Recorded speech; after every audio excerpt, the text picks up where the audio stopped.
శిశు మందిర విద్యార్థులు ఎవరు పొరపాటున ప్రవర్తించరు, పొరపాటుగా మాట్లాడరు. పక్క వాళ్ళని తల్లిగా భావించేటువంటి లక్షణం వాళ్ళకి మాత్రమే ఉన్నది. మిగతా ఉన్న చెడ్డోళ్ళు అని అన్నారు, కానీ శిశు మందిర లాంటి స్కూల్ తక్కువ ఉన్నాయి తల్లి. అటువంటి స్కూల్ పెరగాలి. పెరిగితే ఈ పోలీస్ స్టేషన్లు, కోర్టులు అవసరం తప్పుతుంది తల్లి. కోర్టులు, పోలీస్ స్టేషన్లు ఏమో.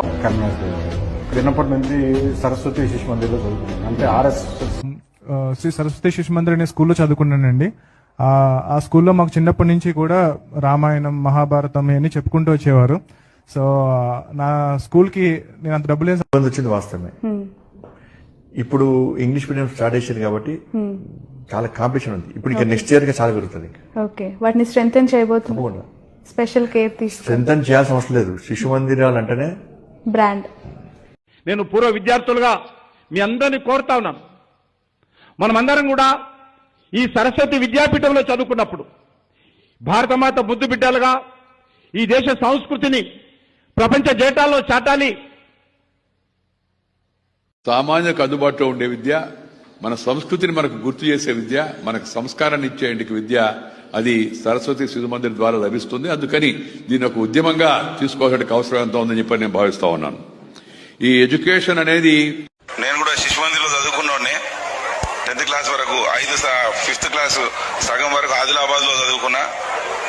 తర్వాత మళ్ళీ కరీంనగర్ షిఫ్ట్ అయ్యి కరీంనగర్ లో చదువుకున్నా. భారతీయ సంస్కృతి అభివృద్ధి కోసం కృషి చేస్తున్న సరస్వతి విద్యాపీఠం పాఠశాలలో సదాచారం ప్రత్యేకం ఒక ప్రణాళిక, ఒక సబ్జెక్టు.